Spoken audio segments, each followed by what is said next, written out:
स्थिर कारक ग्रह, स्थिर कारक ग्रह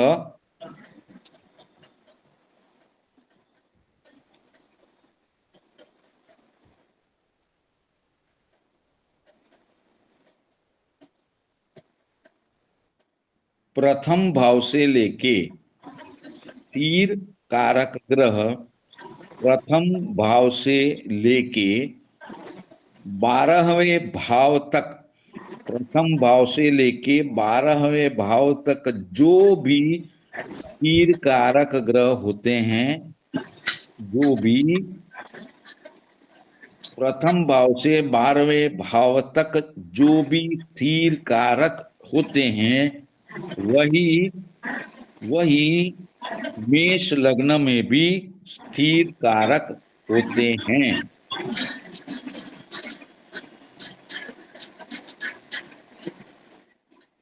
आ गया समझ में? हम्म। चलो, अब अगला टाइटल लिखेंगे। बोलिए भैया, आ गया आपको समझ में? बैजू भैया, जी। ठीक है। अब अगला टाइटल लिखेंगे, राजयोग कारक ग्रह, राजयोग कारक ग्रह।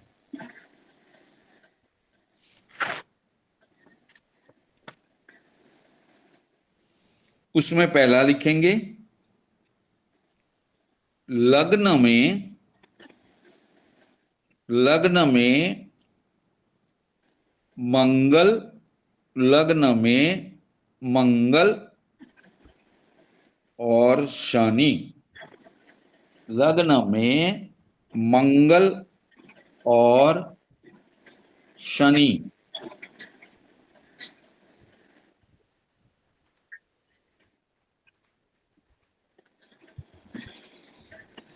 क्योंकि क्योंकि मंगल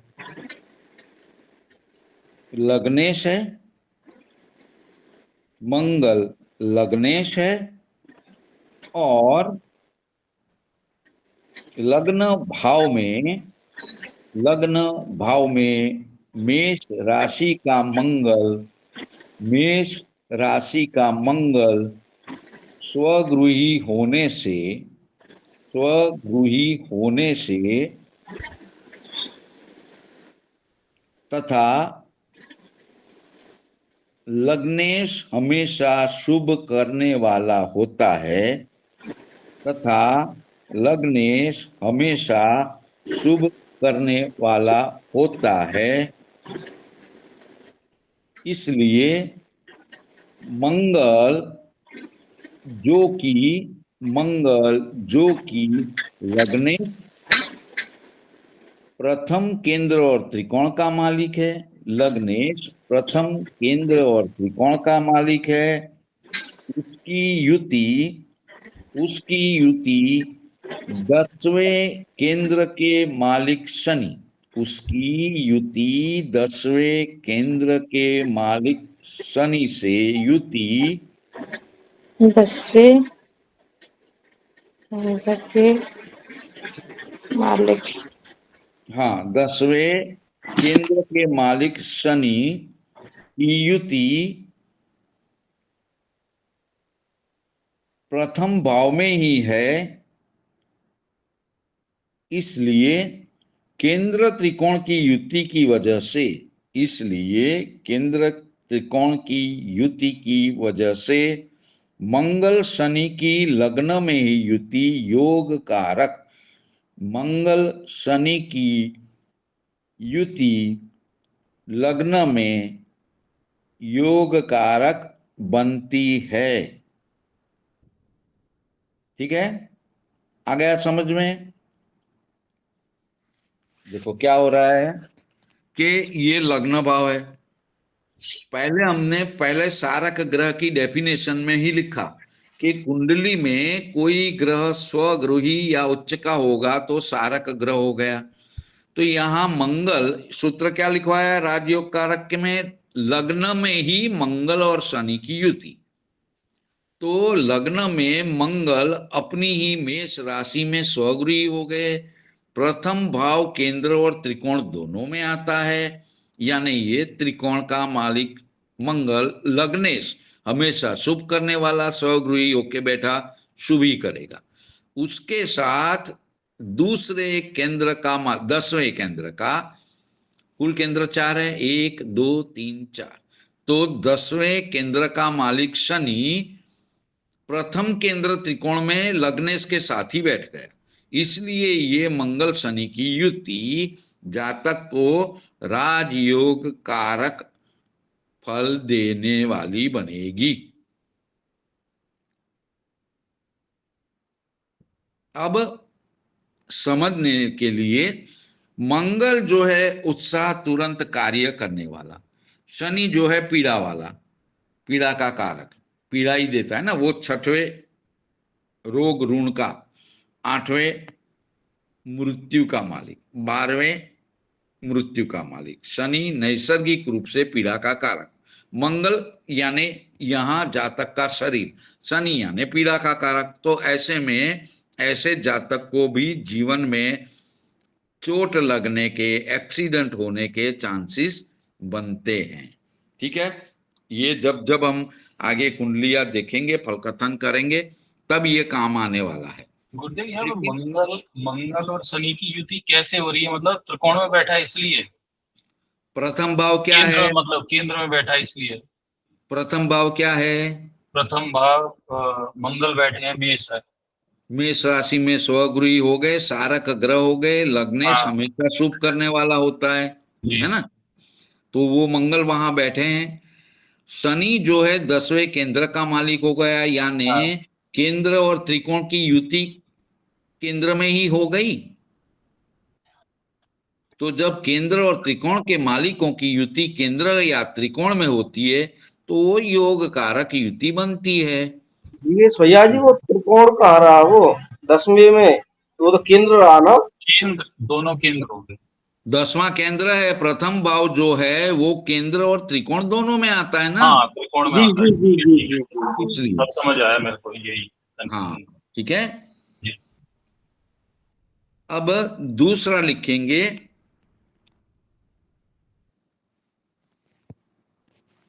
ये अभी आप हम लोग है ना एकदम इनिशियल स्टेज में है, इनके मालिकों और भावों के हिसाब से युक्तियां समझ लें। ये जो हमने अभी सूत्र की चर्चा की वो लघु पाराशरी में आता है, वो हमें थोड़ी देर है अभी, ठीक है। अब जी।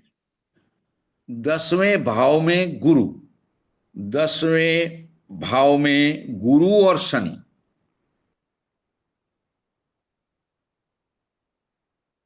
10वें भाव में गुरु और शनि, तो आप लोग ही देखो यहां क्या हालत हो रही है।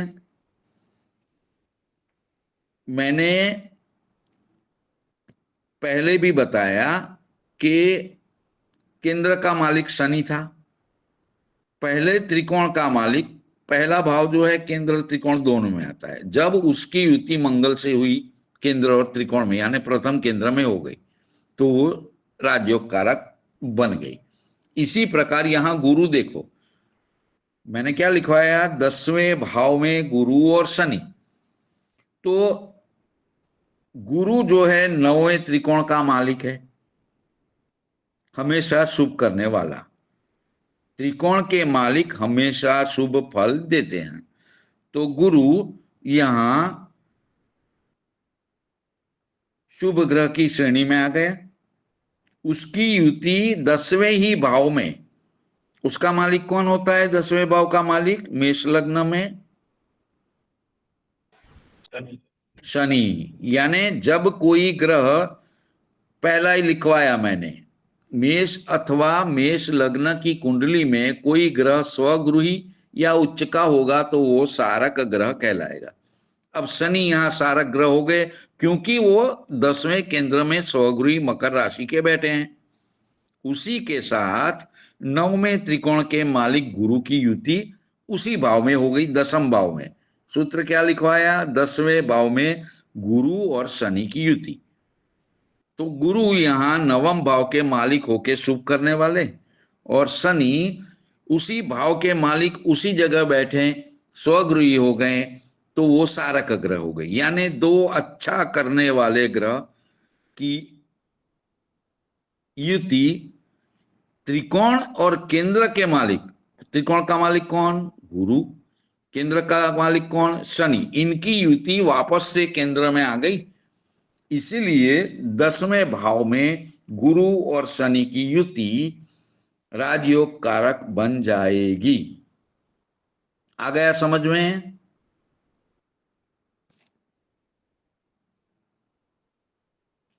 चलो, अच्छा है। अब तीसरा लिखेंगे।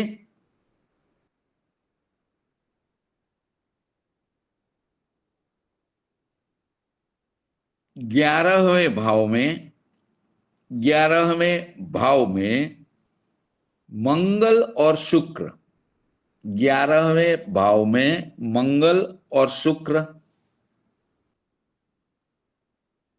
ये भी राजयोग कारक जैसा फल देगी। अब इसको समझें। मंगल क्या है? प्रथम त्रिकोण का मालिक, हमेशा शुभ करने वाला। प्रथम भाव क्या है? यश, पद, धन, संपत्ति, ऐश्वर्य। 11वें भाव में बैठना, यानी पहला भाव जातक, यश, पद, धन, संपत्ति। पहला भाव मालिक मंगल, यानी मंगल यहां जातक को, खुद को और उसकी यश, पद, धन, संपत्ति दिखा रहा है। वो बैठा कौन से भाव में है? 11वें आय भाव में। यानी आय भाव क्या है? सभी प्रकार के आर्थिक लाभ, यानी पैसा, वो भी धन देने वाला भाव। यानी लग्ने जातक स्वयं धन से जुड़ गया। अब शुक्र क्या है? ऐश्वर्य, यश, पद, धन, संपत्ति और प्रतिष्ठा, लक्ष्मी का कारक, वो वहां है। दूसरे भाव का मालिक कौन है यहां मेष लग्न में? शुक्र। हाँ, यानी शुक्र यहां पैसे देने वाला ग्रह बन गया। शुक्र नैसर्गिक रूप से यश, पद, धन, संपत्ति, प्रतिष्ठा देने वाला, और यहां पर ये धन देने वाला भाव का मालिक भी शुक्र बैठा किधर है? जहां से धन की प्राप्ति हो रही है, उस भाव में जातक के साथ। यानी मंगल और शुक्र की युति जातक को राजयोग कारक फल देती है। आ गया समझ में? इसीलिए कौन सा ग्रह कौन से भाव का मालिक है, और साथ में उसका मूल कारकत्व क्या है, ये समझना बहुत जरूरी है। इसके साथ में वो किस भाव का मालिक बना है, कुंडली के प्रत्येक कुंडली के लिए वो ग्रह शुभ है अशुभ है, वो भी समझना है। अब यहां मंगल प्रथम भाव का मालिक, लग्न हमेशा शुभ करने वाला, बैठा कहाँ है? आय भाव, जहां से धन संपत्ति मिलती है। जातक और धन संपत्ति जुड़ गए। वहां कौन बैठ गया? धन भाव का मालिक शुक्र, जो कि खुद स्वयं यश, पद, धन, संपत्ति, ऐश्वर्य, प्रतिष्ठा देने वाला। तो इसीलिए जातक धनेश से जब जुड़ता है, प्रथम भाव का मालिक धन भाव के मालिक धनेश से जुड़ता है, तो जातक के पास पैसे अच्छे होते हैं। तो यहाँ 11वें भाव में मंगल शुक्र की युति राजयोग कारक फल देने वाली बन जाती है। अब आ गया समझ में सबको?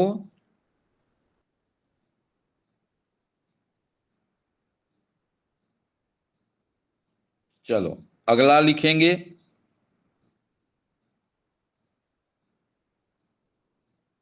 7वें भाव में मंगल और सूर्य, 7वें भाव में मंगल और सूर्य।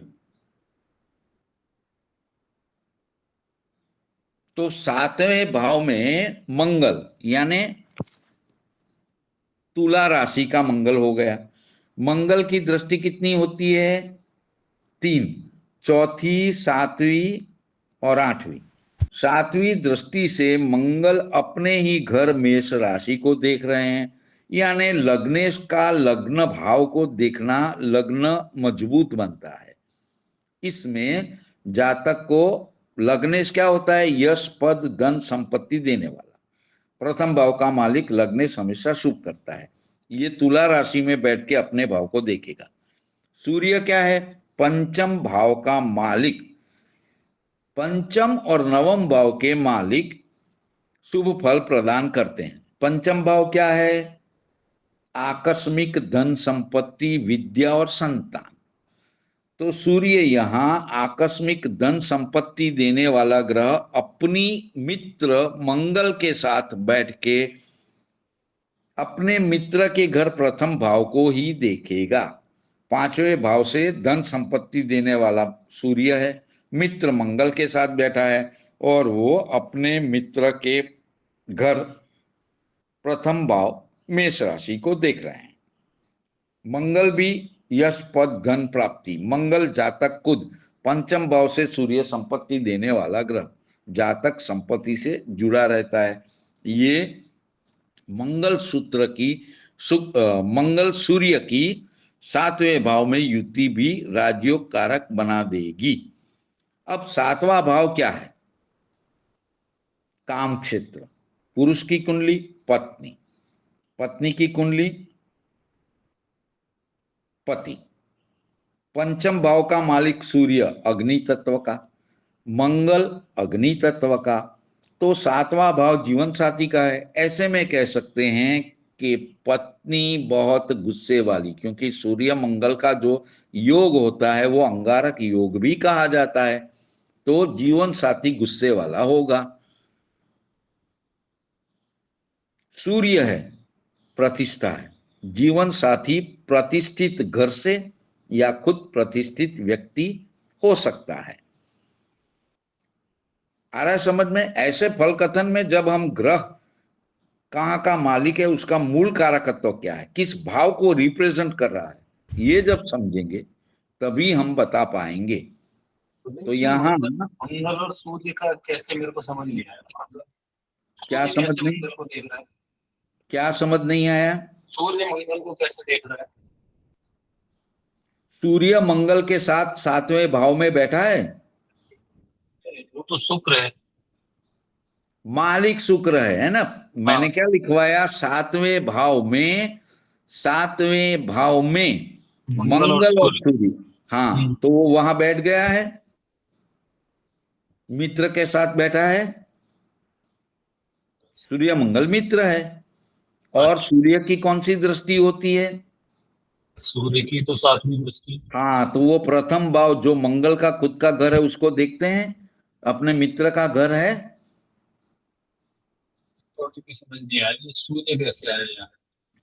अरे सूत्र बता रहा हूं कि यदि मेष लग्न की कुंडली में 7वें भाव में मंगल और सूर्य होगा तो जी जी जी। सूर्य कहीं ना कहीं तो होगा ना कुंडली में। मैं गुरुदेव वो कुंडली देख रहा था मेष लग्न की, मैंने कहा इसमें तो कहीं सूर्य का कोई मतलब नहीं बन रहा है, इसलिए नहीं, सूर्य यहाँ 5वें भाव का मालिक होके शुभ करने वाला ग्रह बन गया है और वो बैठा है कहाँ? 7वें भाव में। मंगल लग्नेश के साथ बैठा है, प्रथम भाव से भी वो जातक खुद है यश, पद, धन, संपत्ति का मालिक। प्रथम भाव से ये चीज देखी जाती है। और सूर्य 5वें भाव का मालिक, जहां से आकस्मिक धन संपत्ति मिलती है उसका मालिक। यानी दो धन संपत्ति वाले ग्रह मिलकर एक अपने ही घर को देखता है और दूसरा अपने मित्र के साथ बैठ के अपने मित्र के घर को ही देख रहा है। और बैठे कहाँ है? 7वें केंद्र में। सूर्य 5वें त्रिकोण का मालिक, मंगल प्रथम केंद्र का मालिक, तो यहां भी केंद्र और त्रिकोण के मालिक की युति केंद्र में हो गई ना, इसलिए राजयोग कारक बन जाती है। अब आ गया समझ में? जी आ गया। वो कंफ्यूज हो गया था मैं मेष राशि की उससे। कोई बात नहीं, जब तक नहीं पूछोगे तो दिक्कत होगी। मुझे जितना समझ में आ रहा है मैं सब समझा दूंगा, ठीक है?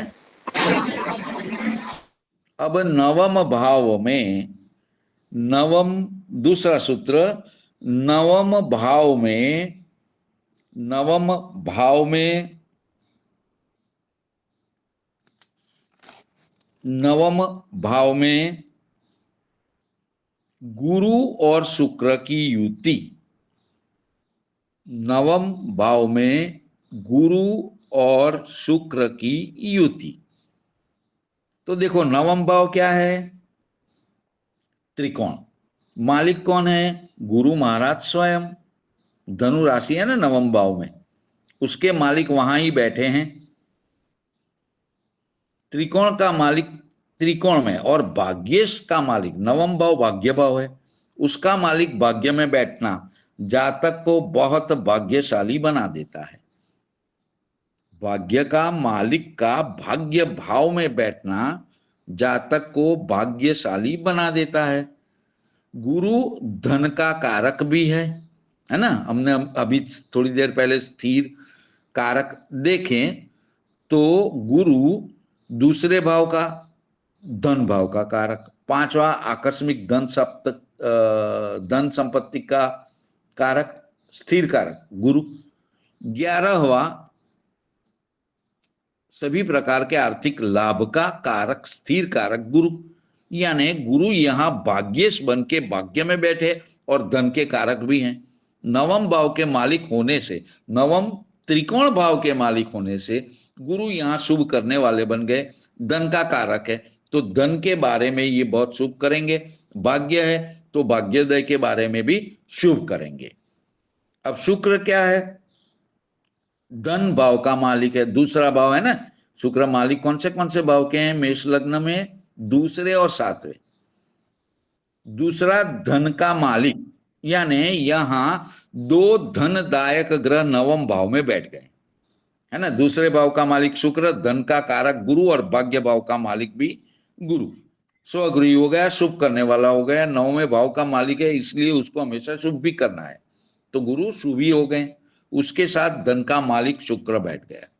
नैसर्गिक रूप से शुक्र धन ऐश्वर्य का कारक, वो यहां बैठ गए। और सातवें सूत्र के अनुसार शुक्र सातवें केंद्र का भी मालिक है। बैठा कहाँ है? सातवें केंद्र का मालिक नवम त्रिकोण में। यानी केंद्र और त्रिकोण के मालिकों की युति यदि केंद्र और त्रिकोण में होती है तो कारक बन जाती है। तो यहाँ त्रिकोण का मालिक गुरु, धन का कारक, शुभ करने वाला गुरु बैठ गया, स्वगुरु ही हो गया। पहला ही सूत्र देखेंगे, मेष लग्न की कुंडली में कोई ग्रह स्वगुरु ही या उच्च का होगा, अच्छा करने वाला सारक ग्रह बन जाएगा। गुरु यहाँ सारक भी बन गए। नवम त्रिकोण के मालिक हमेशा शुभ करते हैं, धन के कारक है, धन के मामले में शुभ करने वाले बन गए। भाग्य में बैठ के जातक को भाग्यशाली भी बना दिया। अब शुक्र द्वितीय भाव का मालिक धनेश, धन संपत्ति देने वाला, कुटुंब सुख देने वाला भाग्य भाव में, यानी जातक के पास कुटुंब का सुख और धन का सुख है, वो शुक्र वहां बैठ के बता रहे हैं। शुक्र सातवें केंद्र का भी मालिक है, यानी केंद्र और त्रिकोण, केंद्र सातवां उसका मालिक शुक्र, नौवां त्रिकोण उसका मालिक गुरु, दोनों की युति हो गई त्रिकोण में ही। इसलिए नवम भाव में गुरु और शुक्र की युति जातक को धन योग, धन ऐश्वर्य का योग, भाग्यशाली व्यक्ति बना देता है। इसलिए नवम भाव में गुरु और शुक्र की युति राजयोग कारक ग्रहों की युति कहलाती है। आ गया समझ में? गुरु जी अगर डिग्री कम हुए, वीनस की डिग्री 4 है, 5 है, तो वो 9वें भाव में भी जाएगा ना। 10वें में बैठा है तो वो 9वें भाव का भी असर देगा ना। बिल्कुल देगा, वो धन भाव का मालिक है ना।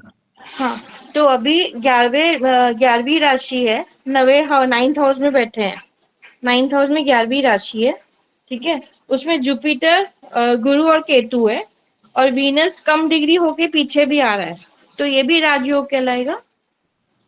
हाँ, उसको पैसे वैसे मिलेंगे, लेकिन अच्छा। उसको वो पैसे से संतोष नहीं होगा। और शुक्र की डिग्री कम है, इसकी शादी में दिक्कत जरूर आएगी। केतु भी साथ में बैठे हैं। केतु जुपिटर के साथ बैठा है, गुरु के साथ बैठा है केतु। तो वीनस 10वें घर में बैठा है और कम डिग्री का है। देखो, जब कोई ग्रह कम डिग्री का होता है, ये मेष लग्न की बात कर रही हैं आप? नहीं नहीं नहीं, ये मिथुन लग्न की बात कर रही हूँ मैं। तो यार जब मिथुन लग्न आएगा तब हम अच्छे से ठीक समझ। है, ठीक है, ओके ओके, ठीक ठीक है, है। कोई बात नहीं। हाँ हाँ, ठीक है। तो नवम भाव में गुरु और शुक्र की युति राजयोग कारक बन जाती है। यह तो सबको समझ में आ गया होगा। ठीक है, अगला लिख लीजिए। अगला लिख लीजिए, केंद्र या त्रिकोण में, केंद्र या त्रिकोण में, यानी कौन से भाव हो गए केंद्र और त्रिकोण बोले तो? पहला, चतुर्थ, सातवां और 10वां, और त्रिकोण बोले तो 5वां और 9वां। केंद्र या त्रिकोण में शुक्र और मंगल की युति, शुक्र और मंगल की युति राजयोग जैसा फल देती है, क्योंकि मंगल प्रथम केंद्र त्रिकोण का मालिक, शुक्र 7वें त्रिकोण केंद्र का मालिक। यदि केंद्र और त्रिकोण में बैठ जाते हैं तो वो राजयोग कारक कहलाती है।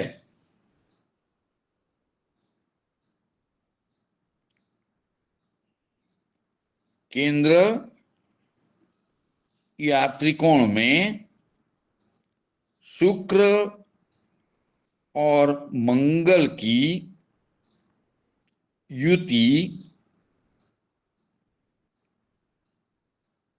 केंद्र या त्रिकोण में शुक्र और मंगल की युति राजयोग जैसा फल देती है। हो गया? चलो, तो अब रिकॉर्डिंग बंद कर लीजिए और मेष लग्न के बारे में